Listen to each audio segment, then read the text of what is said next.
नमस्कार, आपका स्वागत है। आपके साथ मैं हूं अभितोष सिंह। कोरोना वायरस ने इन दिनों देश में कहर बरपा रखा है। ऐसे में न्यूज 24 मध्य प्रदेश छत्तीसगढ़ लोगों तक सही और सटीक जानकारी पहुंचाने की मुहिम में जुटा है ताकि लोगों की ज्यादा से ज्यादा मदद हो सके। देश में कोरोना महामारी की दूसरी लहर का प्रकोप अभी थमा भी नहीं कि इस बीच कोरोना वायरस की तीसरी लहर की आशंकाएं बढ़ती जा रही। ऐसे में आज हमारे साथ इंदौर से जुड़ी हैं पीडियाट्रिक डॉक्टर दीपिका शर्मा, और इस कार्यक्रम के दौरान आप भी उन्हें कॉल कर सकते हैं, उनसे अपने सवाल पूछ सकते हैं। तो डॉक्टर दीपिका शर्मा, बहुत बहुत स्वागत है आपका। और मैम, सबसे पहला सवाल आपसे यही जानना चाहेंगे, यही पूछना चाहेंगे कि तीसरी लहर को लेकर किस तरीके से हम तैयार रहें, क्योंकि ये कहा जा रहा है कि उसका असर सबसे ज़्यादा बच्चों पर पड़ने वाला है। ये क्वेश्चन आपका बहुत एक्सपेक्टेड था मुझे। तीसरी लहर आएगी भी या नहीं, ये साइंटिफिकली प्रूव नहीं है, ये अनुमान है। और अनुमान लगा के तैयारी करना मेरे हिसाब से अक्लमंदी है, पर उससे डरना नहीं है कि तीसरी लहर आएगी, वो बहुत भयानक होगी, बच्चों को अफेक्ट करेगी, बहुत सीरियस हो जाएंगे बच्चे, ऐसा नहीं है। सबसे पहली बात तो वो आएगी कि नहीं वो भी नहीं पता है। अनुमान इसलिए लगा रहे हैं क्योंकि ये पेंडेमिक है और पेंडेमिक वेव्स में आता है और एक पर्टिकुलर परसेंटेज ऑफ पॉपुलेशन को इन्वॉल्व करके ही खत्म होता है। उसको खत्म करने का, जड़ से खत्म करने का सिर्फ दो ही रास्ते हैं। एक तो नेचुरल डिजीज से पॉपुलेशन इन्वॉल्व हो जाए या उसको वैक्सीनेट कर दे, तो एक particular percentage of population involve हो जाएगी, मे बी 60 to 70%, जिसको हम बोलते हैं हर्ड इम्यूनिटी।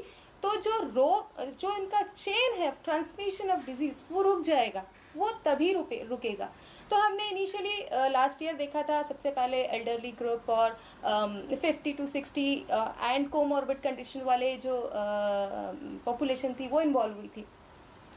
उसके बाद अभी हमने देखा है कि 30 to 50 ईयर्स के पॉपुलेशन भी इन्वॉल्व हो रही है।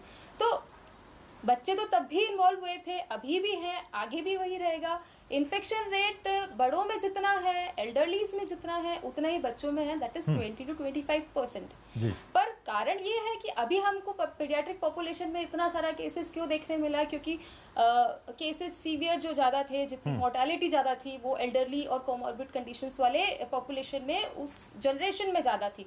तो सारा का सारा ध्यान, क्योंकि वो नई डिजीज़ थी, सारा का सारा ध्यान उस पॉपुलेशन में पहुंचा, और रिसोर्सेज भी लिमिटेड थे, टेस्टिंग किट्स भी लिमिटेड थी, तो उन्हीं लोगों में यूज किया जिसमें हमको सबसे ज्यादा केसेस, या सबसे ज्यादा केसेस नहीं बोलना चाहिए, सबसे ज्यादा मॉर्बिडिटी और मोर्टेलिटी देखने मिल रही थी। सो एवरीथिंग, सारा डाटा, सारा टेस्टिंग, सब चीज उस पॉपुलेशन में शिफ्ट हुआ। अब रिसोर्सेज बढ़ गए, अब सब कुछ हुआ, तो अब पीडियाट्रिक पॉपुलेशन को भी इन्वॉल्व कर रहे हैं टेस्टिंग में, तो वो केसेस उभर के आ रहे हैं। अदरवाइज तब भी थे पीडियाट्रिक पॉपुलेशन इन्वॉल्व, अभी भी है, आगे भी रहेगा। राइट, बिल्कुल। इसको किस तरीके से देखा जाए, क्योंकि हम ये मानकर चले कि डरने का जी मैम, वैक्सीनेशन को लेकर जिस तरीके से तैयारियां हो रही हैं और कहा जा रहा है कि आने वाले वक्त में अब बच्चों को भी ज़रूरत पड़ने वाली है, तो इसको कैसे देखें? हम ये मानकर चलें कि वैक्सीनेशन बच्चों का भी होगा, जिस तरीके से ट्रायल्स हो रहे हैं उनके। जैसे जैसे it is an evolving disease, right. जैसे जैसे केसेस आते जा रहे हैं, जैसे जैसे इन्वॉल्वमेंट आता जा रहा है, वैसे वैसे प्रोग्रेस भी होती जा रही है। इनिशियली एल्डरली ये लोग इन्वॉल्व थे, तो सारा वैक्सीन जो है, ट्रायल भी सबसे पहले इन्हीं पॉपुलेशन में हुआ, इनका स्टार्ट ऑफ वैक्सीन भी इन्हीं पॉपुलेशन को कैटर करने के लिए हुआ। अब ऐसा उम्मीद किया जाता है कि अब जैसे 1 मई से 18+ को भी इन्वॉल्व किया है बहुत सारी, in fact may be 11 to 12% population जो है वो वैक्सीनेट हो गई है, कम्प्लीटली वैक्सीनेटेड, मींस दोनों डोजेस लग गए हैं। तो ये मतलब अच्छा परसेंटेज है। तो अब ऐसा अनुमान है और पूरी उम्मीद है कि आने वाले कुछ 2 से 3 महीने में पीडियाट्रिक ट्रायल्स भी होंगे और उनके लिए भी वैक्सीन आ जाएगी, may be last quarter of this year. बिल्कुल। ये मानकर चले कि और जरूरी है सी 30, ये हाँ बिल्कुल, ये बहुत ज़्यादा ज़रूरी भी है। सिम्टम्स की अगर बात करें तो इस समय जो बच्चों में सिम्टम्स आ रहे हैं, अगर बहुत छोटे बच्चों की बात करें, 12 साल तक के बच्चों की बात करें, तो वो सबसे महत्वपूर्ण सिम्टम क्या है जिसको देखकर हमें लगे कि अब इस बच्चे को दिखाना चाहिए या डॉक्टर से सलाह लेनी चाहिए? सबसे अच्छी बात मैं बताती हूँ कि सबसे महत्वपूर्ण सिम्टम है कोई सिम्टम नहीं होना। 60 to 70% of infected paediatric patients they are asymptomatic, right. उनमें कुछ नहीं होता, आके चला भी जाता है, राइट। हाँ, अगर जो बाकी के 30-35% पीडियाट्रिक पेशेंट है उसमें से भी टोटल जो है 90% और 90 to 95% they are mildly symptomatic. Only 5 to 10% they are moderately और सीवियरली अफेक्टेड, जिनको हॉस्पिटल जाना पड़ता है। और उससे भी अच्छी बात है कि only 1 to 2% of the paediatric patients they require really ICU setup, right. तो उनमें एक्चुअली पीडियाट्रिक पॉपुलेशन में एक बहुत खास बात है कि इन्फेक्शन रेट तो सेम है एज अडल्ट्स, पर उनमें सिम्टम्स और complications, morbidity, mortality, why it is less because the particular receptor which is responsible for the causing of disease and for the complications and for the mortality, that receptor is not present in pediatric population, right? So इसीलिए वो बचे means morbidity से बचे हुए, infection तो उनमें भी है। माइल्ड सिम्टम्स जैसे इसमें सिम्टम्स किसी भी वायरल इलनेस के समान ही होते हैं। जैसे शुरू में कफ, कोल्ड, फीवर ये सिम्टम्स सामने आए थे, पर अभी कुछ 1-2 महीने पहले से जीआई सिम्टम्स भी, जैसे कि एब्डोमिनल पेन, पेट में दर्द, उल्टी, दस्त, चेहरे और शरीर पे चकत्ते आना, ये सिम्टम्स भी हमें मिलने लगे हैं। तो ये सिम्टम्स मिलते हैं। कुछ कोविड का अलग से कोई सिम्टम नहीं है जिसको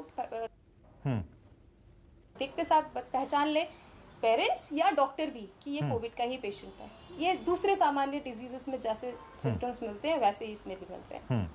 यानी कि थकावट और कमजोरी। एक जनरल सा सवाल, एक जनरल सा क्वेश्चन है, वो बहुत से दर्शक पूछते भी हैं कि अगर उनके घर में कोई पॉजिटिव है, कोविड पॉजिटिव है, तो बच्चे को टेस्ट करवाएं, आरटीपीसीआर उनका टेस्ट करवाएं या ना करवाएं, और जब तक उनके अंदर कोई सिम्टम्स ना है तो उनको हम टेस्ट करवाने की जरूरत नहीं समझते हैं। क्या वाकई ऐसा है या फिर टेस्ट करवा लेना चाहिए?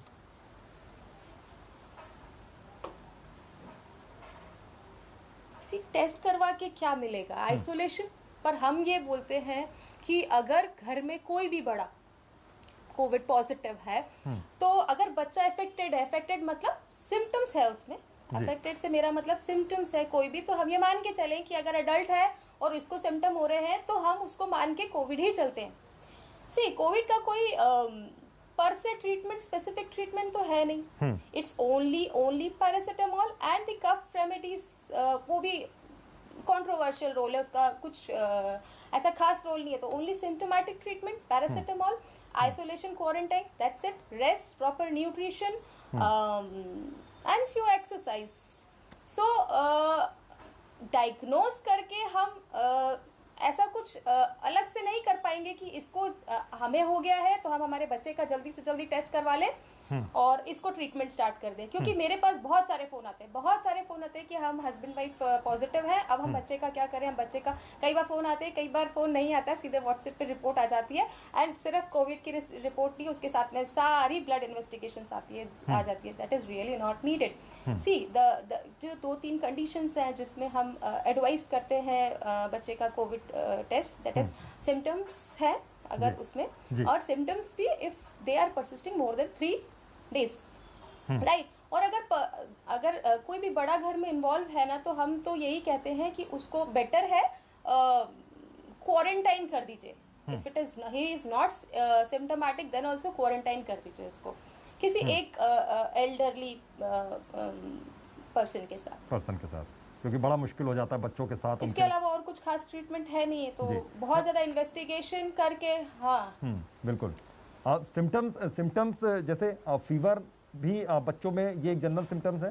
ये मानकर चले बड़ों में जैसे फीवर है और सर्दी, खांसी, जुकाम, कफ की जो प्रॉब्लम्स हैं, वो क्या बच्चों में भी यही सेम सिम्टम्स है? कोई अलग इनसे सिम्टम्स नहीं है कि बच्चों में कुछ सिम्टम्स अलग हो सकते हैं, उसको देखकर हमें लगे कि हो सकता है कि ये पॉजिटिव हो बच्चा? क्योंकि अमूमन खांसी जुकाम बच्चों में अगर सीजन चेंज हो रहा है तो होता है, या फिर या फिर उनके पेट में दर्द की प्रॉब्लम्स रहती हैं, कुछ उल्टा सीधा खा लिया।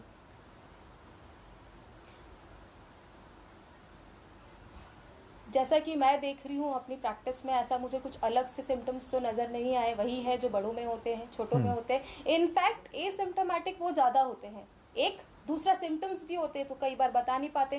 मान लो उनको फीवर नहीं होता है या फीवर हुआ भी तो बहुत माइल्ड 99.1, तो क्या होता है बच्चों का टेंडेंसी होता है they are all playful active till उनका last bit of energy consume नहीं हो जाता। हम बड़े क्या होता है कि थोड़ा सा भी सोर थ्रोट हुआ या we feel lethargic energy less तो हमको समझ में आता है something is going wrong, something is going wrong. बच्चों में ऐसा नहीं है, अनटिल अनलेस एक लिमिट के बाद पेरेंट्स पकड़ पाते हैं। तो सबसे पहले तो सिम्टम्स नहीं होते, जो सिम्टम्स होते हैं वो कई बार बच्चे बता नहीं पाते, और जो होते हैं वो कुछ अलग नहीं होते हैं, वो वैसे ही होते हैं जैसे बड़े के होते हैं, वो वैसे ही होते हैं जो दूसरे सामान्य डिजीजेस में, सीजनल डिजीजेस में होते हैं। बिल्कुल। तो वो कौन सा टाइम होता है जब बच्चों को लगता है हमें कि अब बच्चों को हॉस्पिटल ले जाना चाहिए, हॉस्पिटलाइज करना चाहिए?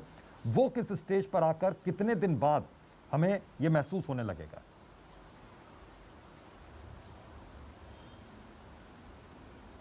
सी हॉस्पिटलाइजेशन का जो डिसीजन है वो तो आपका फिजिशियन या पीडियाट्रिशियन ही लेगा, राइट?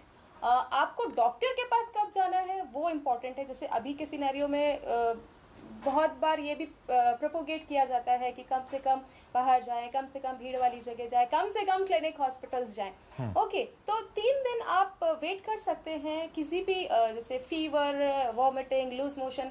सी जो डिजीज और सिम्टम्स होते हैं ना वो माइल्ड से मॉडरेट से फिर सीवियर तक जाते हैं। ऐसा कभी नहीं होता है कि माइल्ड से सीधे सीवियर में लैंड अप कर जाए। तो ऐसा पैनिक तो कभी लेना ही नहीं है कि हम तो पहले दिन या पहले घंटे ही चले जाए या डॉक्टर को उठा के कि अभी इसको सिम्टम आया अभी ट्रीट करें नहीं तो ये सीवियर में चला जाएगा, ऐसा होता नहीं है। तो सबसे पहले पैनिक करना छोड़ देना है, माइल्ड से मॉडरेट में ही जाएगा, अगर ज्यादा से ज्यादा है तो सीवियर में सीधा जाएगा नहीं।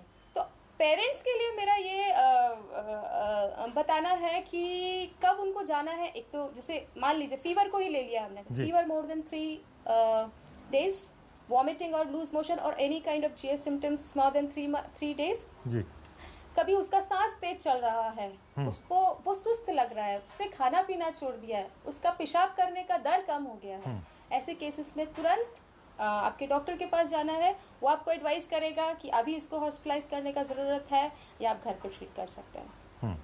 बिल्कुल मैम, एक पैरासीटामोल से ज्यादा आप घर पे कुछ दे नहीं सकते जी, है भी नहीं और देना भी नहीं चाहिए। बिल्कुल बिल्कुल। उम्मीद करते हैं कि हमारे दर्शक ये सलाह डॉक्टर की सुन रहे होंगे, और जिन दर्शकों के जहन में कुछ अपने बच्चों को लेकर कुछ सवाल हैं तो वो हमें कॉल कर सकते हैं। हमारा नंबर लगातार टीवी स्क्रीन पर शो भी किया जा रहा है, दिखाया भी जा रहा है। आप इस पर कॉल कीजिए और अपने सवाल खुद पूछिए डॉक्टर से कि आपके जहन में कुछ इस तरीके के सवाल आ रहे हों। एक चीज़ और डॉक्टर दीपिका कि यहाँ पर बच्चों के इम्यून सिस्टम को लेकर इन दिनों बहुत चर्चा हो रही है। हालांकि बच्चों के खान पान के लोग एक्स्ट्रा व्यवस्था किए रहते हैं, लेकिन इम्यून सिस्टम को स्ट्रॉन्ग करने के लिए वो क्या चीज़ें हैं जो उनके खान पान में शामिल की जाएँ ताकि बच्चे उसको आसानी से खाएं भी, उनको टेस्ट भी आए और उनका इम्यून सिस्टम भी स्ट्रॉन्ग होता जाए?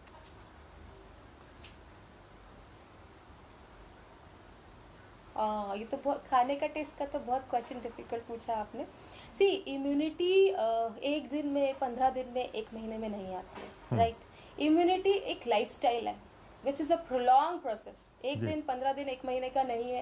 या डाइट भी 1 दिन, 15 दिन, 1 महीने का, ऐसा कोई डाइट नहीं है, ऐसा कोई मेडिसिन नहीं है जो क्लेम कर सके कि इतना दिन लेंगे आप, 1 महीने का डोज लेंगे या 3 महीने का डोज लेंगे तो आपका इम्यूनिटी बूस्ट हो जाएगा। No, it's a complete lifestyle, it's a matter of complete lifestyle which includes proper nutrition, immunisation, rest, proper activities and screen time also. तो ये सब चीज़ों का बैलेंस जो होता है वो आपको इम्यूनिटी प्रोवाइड करता है। ये ऐसा पुड़िया में बांध के नहीं दिया जा सकता है। बिल्कुल छोटे से समय का बात नहीं है, ये लंबी प्रक्रिया है।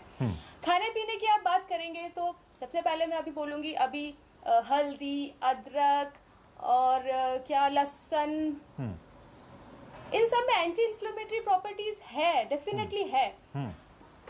पर मैंने जैसा कि बताया ये लाइफस्टाइल है, ये लंबे समय तक आप करेंगे तो आपको बेनिफिट मिलेगा। अभी ये डिजीज के लिए ऐसा नहीं है कि कोरोना हो गया तो अभी आप ये खिलाओ या पोस्ट कोरोना ये खिलाओगे तो इम्यूनिटी बूस्टअप होगी, ऐसा नहीं है। और ये सारी चीजें बड़ों के लिए ठीक है, जो समझते हैं, जो टेस्ट को ओवरलुक कर सकते हैं हेल्थ के लिए।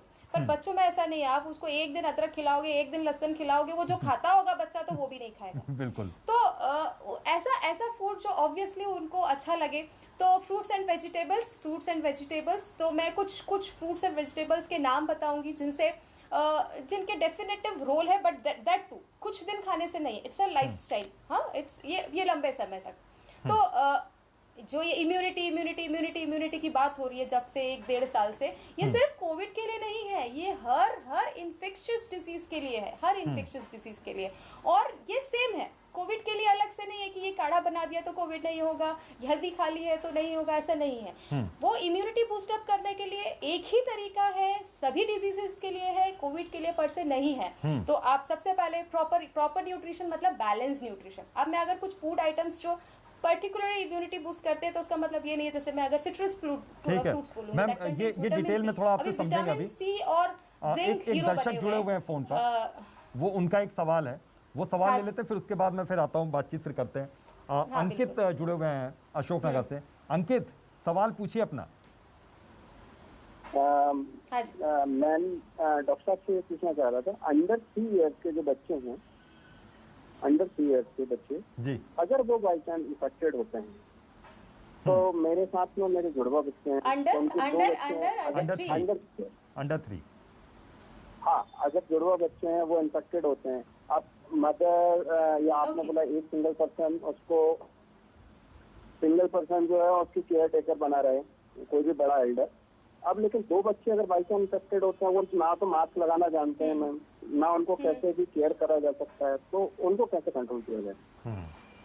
हाँ, बहुत मुश्किल है। हाँ, बिल्कुल। आप 2 लोग रख सकते हैं, अगर एक से नहीं होता है तो 2 लोग रख सकते हैं। सी, आपके बच्चे इन्फेक्टेड हुए तो आप मान के चलिए आपसे इन्फेक्टेड हुए, ठीक है, तो उनको केयर टेकर तो जरूरी है। अगर ट्विंस है तो एक की जगह 2 केयर टेकर रख सकते हैं, पर प्रॉपर प्रिकॉशन जरूरी है। आप सिंगल की जगह डबल मास्क रख सकते हैं, 1 मीटर की जगह 2 मीटर का दूरी कर सकते हैं। आपके बच्चे तो 6 इयर्स बता रहे हैं आप, तो फिर भी कर सकते हैं अपने आप से कुछ काम। तो प्रॉपर प्रिकॉशन रख के आप 2 लोग भी कर सकते हैं। हमको बच्चों के केस में स्ट्रिक्ट आइसोलेशन का गाइडलाइन थोड़ा सा कन्विंसिंग नहीं लगता है भी नहीं, practically it is not possible. तो आप आराम से 2 लोग, मम्मी पापा दोनों मिलकर इसका केयर कर सकते हैं with all extra precautions. Single की जगह डबल मास्क लगाइए, जितना दूरी रखना चाहिए उसका। सी, दूरी का हम कहते हैं कि 1 मीटर का दूरी जरूरी है, बट अगर समवन इज इन्फेक्टेड या समवन, अगर आपका बच्चा मास्क नहीं लगा रहा है तो वो 1 मीटर की दूरी 2 मीटर में हो जाती है, राइट। अगर उसने मास्क नहीं लगाया है तो आप डबल मास्क लगाइए। इस तरीके से आप एक्स्ट्रा प्रोटेक्शन कर सकते हैं, बट आपके बच्चे को तो आपको केयर करना पड़ेगा। दूसरा ये बात है कि जैसे 2 बच्चे आपके, 2 आप केयर टेकर, बाकी के लोगों को आप आइसोलेट कर दीजिए, बाकी के लोगों को अलग कर दीजिए। तो स्पेशली एल्डरली पीपल, ठीक है, तो 60+ या जो कोई कॉमरबोर्डिक कंडीशंस वाले हैं, कोई दूसरा कुछ क्रॉनिक प्रॉब्लम चल रहा है, कुछ इम्यूनोसप्रेसेंट्स चल रहे हैं, उनको आप अलग कर दीजिए और आप अपने बच्चों का केयर कर सकते हैं। बिल्कुल। एक दर्शक, उनको आइसोलेट करने का जरूरत नहीं है। एक दर्शक इंदौर से जुड़े हुए हैं, विवेक। विवेक जी, अपना सवाल पूछिए। हाँ, दीपिका मैडम नमस्कार। दीपिका मैडम, मेरी आवाज आ रही है? हाँ बिल्कुल, अपना सवाल पूछिए। जी नमस्कार, मैं विवेक श्रीवास्तव इंदौर से बोल रहा हूँ। हाँ, मेरी किसी बच्चे को कोविड हो गया हो और वो रिकवर हो गया हो, तो क्या उसके बाद भी कोई पोस्ट कोविड सिम्टम आते हैं?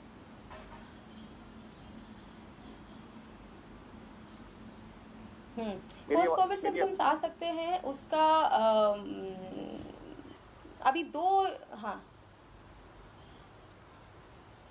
अभी 2 जो एंटाइटी है वो बहुत हाईलाइटेड है। First is MIS-C, that is multiple inflammatory system disease in post COVID patient, and another one is black fungus, which is scientifically called mucormycosis. तो ये दोनों ही चीज़ें पोस्ट कोविड हो सकती है। तीसरा एक और इम्पॉर्टेंट चीज़ है, that is psychiatric problem, psychiatric and behaviour problem. ये बहुत इंपॉर्टेंट है, ये आने वाले कुछ सालों में हमको समझ में आएगा, स्पेशली हमारे बच्चों में। बिल्कुल। मैम, वो बात आपकी बीच में अधूरी रह गई थी कि इम्यून सिस्टम को स्ट्रॉन्ग करने के लिए खान पान में वो क्या चीज़ें हैं, कुछ खास चीज़ें आप बताने जा रही थी, वो मैं चाहता हूँ प्लीज़ कि आप वो थोड़ा सा डिटेल यहाँ पर साझा कीजिए। विटामिन्स, सिर्फ खान पान इम्पोर्टेंट नहीं है इम्यूनिटी के लिए, मैंने आपको बताया। खान पान, ऑब्वियसली प्रॉपर रेस्ट, एक्टिविटीज, और खान पान में मेनली विटामिन सी जो है वो अपर रेस्पिरेटरी इन्फेक्शंस को कंट्रोल करने में, हमारा जो एंटीबॉडीज बनता है लिम्फोप्रोलिफरेटिव सिस्टम, उस पर पर्टिकुलरली एक्ट करता है विटामिन सी एंड जिंक, इसीलिए उनका रोल है that to not in treatment of disease but to prevent और टू कंट्रोल तो डिजीज नहीं, to increase the immunity towards any kind of infection. So vitamin C आपको fruit citrus fruits में मिलेगा, guava यानी कि जाम में, आपको पपीता में मिल सकता है, संतरे में मिल सकता है, आंवला में मिल सकता है। आपको ज़रूरत नहीं है वो विटामिन सी का टैबलेट लिमसी खाने का। बच्चों को जितना आप नेचुरल दे सकें और जितना उनको क्रिएटिव बना के दे सके, टैबलेट और दवाइयों से दूर रखिए। वो जो खाते हैं बेचारे वो भी नहीं खाएंगे फिर। बहुत ज़्यादा क्रिएटिव आप अपने लिए रखिए जितना मेडिसिन रखना है, पर बच्चों को मेडिसिन से दूर रखिए, ज़रूरत ही नहीं है उनको। और इम्यूनिटी के नाम पे, इम्यूनिटी बूस्टर के नाम पे तो प्लीज़ नहीं देना चाहिए। मैं इस पक्ष में बिल्कुल भी नहीं हूँ।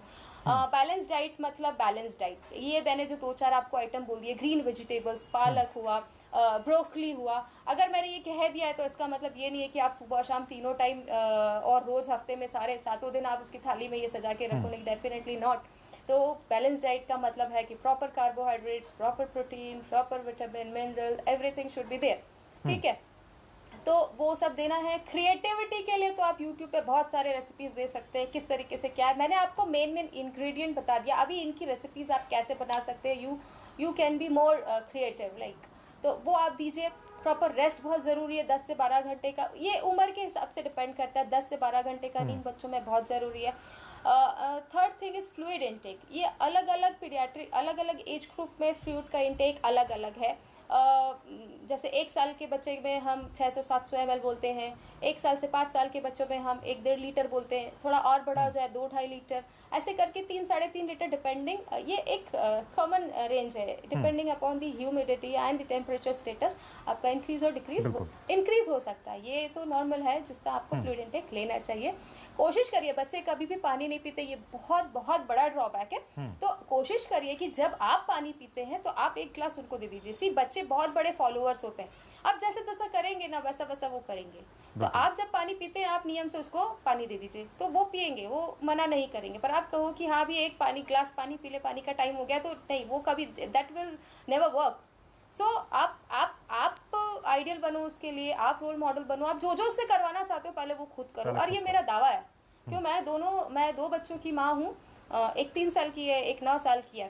तो ये तो जो ट्रिक है ये बिल्कुल 100% सक्सेसफुल है। आप कुछ और करते हैं, आप अपने बच्चों से कुछ और चाहते हैं, ऐसा कभी नहीं हो सकता। आप जो उससे चाहते हो आप पहले वो खुद करना शुरू करिए।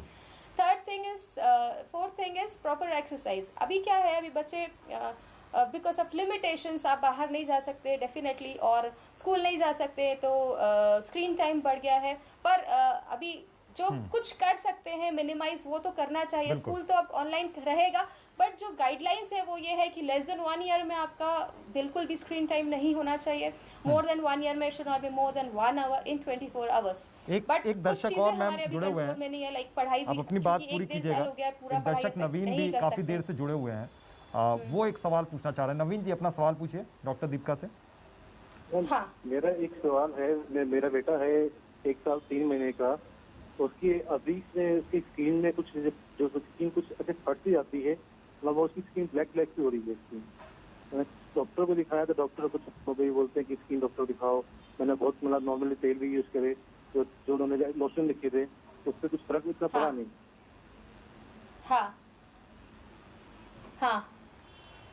हाँ, तो अभी मेरा आपका मुझसे क्वेश्चन क्या है? क्वेश्चन मेरा ये है, बच्चे की मेरी स्किन खराब है तो उसको हम कैसे रिजॉल्व करें जो जब ठीक हो जाए उसकी स्किन।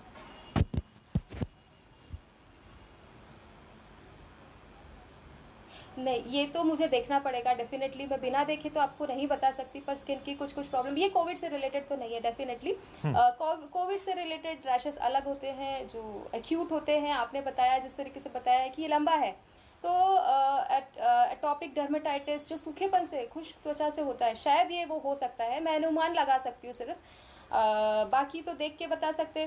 तो हो सकता है कि ये ऐसा कुछ स्किन का प्रॉब्लम हो जो लंबे समय तक चलता हो, जैसे मैंने एटोपिक डर्मेटाइटिस बोला, ये काफ़ी समय तक बच्चों में चलता है, 6 से 7-8 साल तक चलता है, जिसका सिर्फ ट्रीटमेंट जो है, ट्रीटमेंट प्रिवेंशन है, एक्चुअली ट्रीटमेंट नहीं है, इट्स जस्ट इमोलिएंट जितना आप स्किन को हाइड्रेट कर सकते हैं वैसा, ये जड़ से अपनी उम्र के बाद ही जाता है।